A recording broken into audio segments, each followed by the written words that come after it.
बिहार में दूसरे चरण का चुनाव संपन्न हो गया और सबसे ज़्यादा जो लोग जानने की कोशिश कर रहे हैं कि पप्पू यादव का क्या होगा। दरअसल आप सभी को पता है कि पूर्णिया में पप्पू यादव, बीमा भारती और संतोष कुशवाहा की एक त्रिकोणीय फाइट थी। वैसे तो 5 जगहों पे चुनाव हुए थे बिहार में, 5 लोकसभा सीटों पर चुनाव हुए थे कल। उनका हम लोग पूरे डिटेल में जानेंगे, लेकिन शुरुआत हम लोग पूर्णिया से कर लेते हैं कि कौन किस पे भारी पड़ रहा है। दरअसल पूर्णिया में लगभग 5 लाख के आसपास मुसलमान वोटर हैं और 2 लाख के आसपास यादव वोटर हैं, जबकि बीमा भारती, जिनको राजद ने लोकसभा लड़ाया था, यानी कि जो राजद की प्रत्याशी थी, उनकी जाति के लगभग 2.5 लाख वोटर हैं। ऐसे में हुआ ये कि जिस दिन तेजस्वी यादव की रैली थी और उन्होंने कहा कि या तो आपको इंडिया को चुनना है या फिर एनडीए को चुनना है, इसके बाद से पप्पू यादव को लेकर एक सहानुभूति की लहर पूर्णिया में चारों तरफ देखी गई है। कहा यह भी जा रहा है कि पूरी तरीके से मुसलमानों ने और जो यादव समुदाय था, जो राजद का कोर वोटर हुआ करता है, उसने पप्पू यादव का समर्थन किया है। इसकी वजह से जो पप्पू यादव को जन समर्थन शायद तेजस्वी यादव के बिना प्रहार किए नहीं मिल पाता, वो ऐसे ही मिल गया। लेकिन यहाँ पे संतोष कुशवाहा, जो कि जदयू के उम्मीदवार हैं, वो भी मैदान में काफ़ी मजबूती से मुकाबला कर रहे हैं। पूर्णिया में खास तौर पे देखें तो यादव और मुसलमान के बाद बीमा भारती जितना भी वोट अगर लेती हैं, वो संतोष कुशवाहा के लिए नुकसानदायक होगा। यहाँ पे बहुत सारे लोग ये अंदेशा जता रहे हैं या फिर ये आकलन कर रहे हैं कि पप्पू यादव को अगर मुसलमान और यादवों का पूरा वोट मिल गया है तो जो पूर्णिया की जो लड़ाई है वो संतोष कुशवाहा और पप्पू यादव के बीच में है, और ये जो जीत हार का अंतर है वो 50,000 से कम का रह सकता है।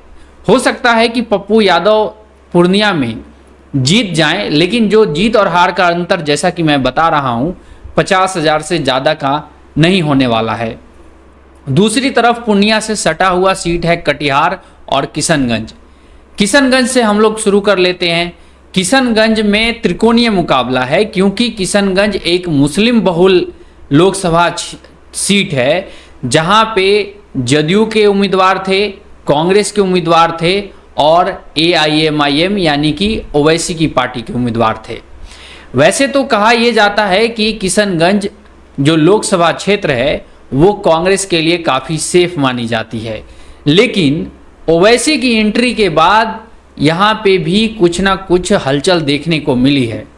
अगर मुसलमानों ने 20% मुसलमानों ने भी अगर ओवैसी के पार्टी को समर्थन दिया होगा तो यहाँ पे कांग्रेस की सीट जो है वो फंस सकती है, जो कि 2019 में इकलौती सीट महागठबंधन के हिस्से में गई थी।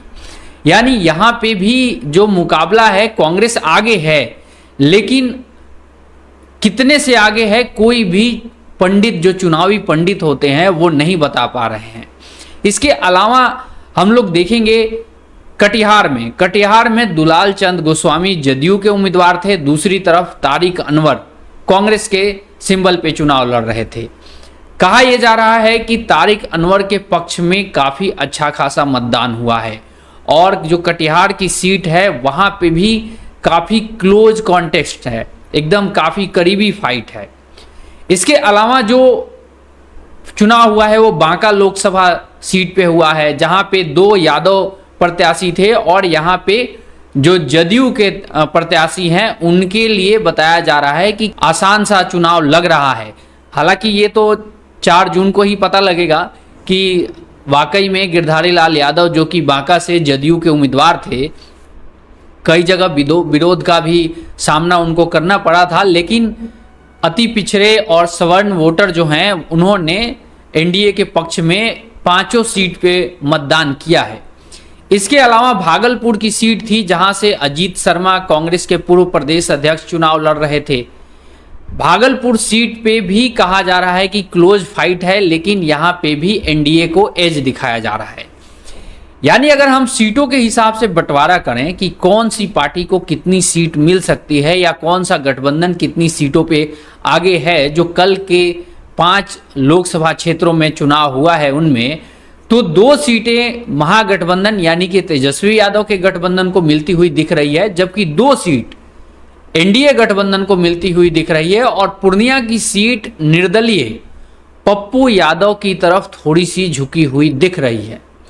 ऐसे में जो चुनाव शुरू हुआ था बीजेपी की तरफ से कि अब की बार 400 पार का एक नारा था, कहा यह जा रहा था कि बीजेपी बिहार की 40 में 40 सीटें जीत सकती है, वो इस बार बीजेपी के लिए काफ़ी मुश्किल नज़र आ रहा है। बिहार में कई सारे विश्लेषक की बात कहें या फिर जो अभी ओपिनियन पोल हुए थे उसमें ये दिखाया गया था कि बीजेपी बिहार में अधिकतम 32 से 33 सीट जीत सकती है।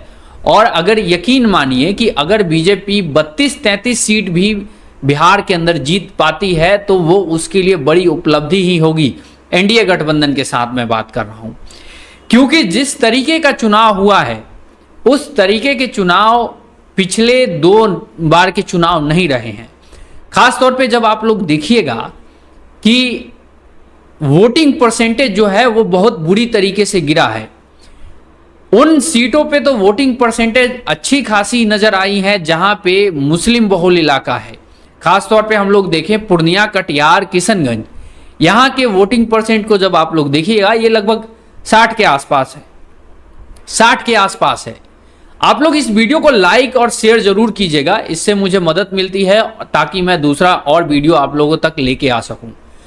तो जो पहले चरण में वोटिंग हुई थी उसमें जो लगभग 48-49% वोटिंग हुई थी, इस चरण में लगभग 58% के आसपास वोटिंग हुई है।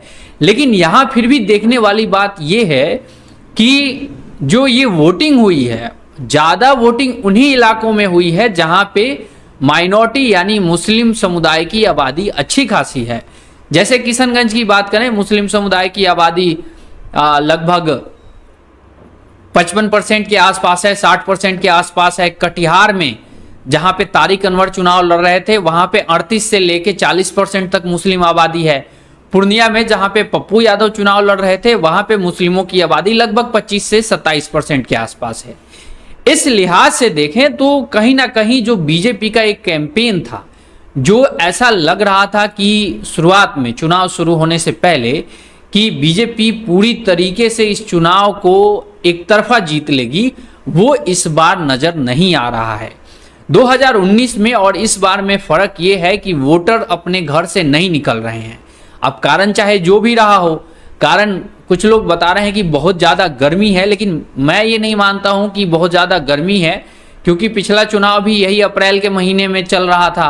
अभी अप्रैल ही है, भला ये हम कहते हैं कि मई के आखिरी सप्ताह में बहुत ज़्यादा गर्मी हो जाती है, उस समय वोटर घर से बाहर नहीं निकल रहा है तो एक बात समझ में आती। लेकिन यहाँ पे लोग ये कह रहे हैं कि बीजेपी का जो वोटर है वो ये मान के बैठा है कि अरे यार मोदी तो जीत ही रहे हैं, हम वोट देने जाएं या ना जाएं मोदी जीत ही रहे हैं। लेकिन यहाँ पे एक और ट्विस्ट है। ट्विस्ट ये है कि महागठबंधन के भी कुछ वोटर ऐसे हैं जो ये मान के बैठे हैं कि यार मोदी ही जीत रहा है, हम वोट दें या ना दें कोई फर्क नहीं पड़ता है। तो यहाँ पे एक मतलब दोनों तरफ एक कंफ्यूजन की स्थिति है। लेकिन यहाँ पे फिर भी मैं एक बात साफ कर दूं कि ऐसी संख्या 70% बीजेपी के वोटरों की है जो ये सोच रहे हैं कि मोदी जीत ही जाएंगे, हम वोट दें या ना दें। लेकिन मात्र 30% ही ऐसे लोग हैं महागठबंधन की तरफ में या इंडिया गठबंधन की तरफ में जो ये सोच रहे हैं कि मेरे वोट देने या ना देने से कोई फर्क नहीं पड़ता है, मोदी ही अगली बार चुन के आएंगे। तो वोटिंग परसेंट जो खतरनाक तरीके से बिहार हो, यूपी हो या पूरे देश भर में बात करें घटा है, इसका नुकसान कहीं ना कहीं बीजेपी को उठाना पड़ सकता है।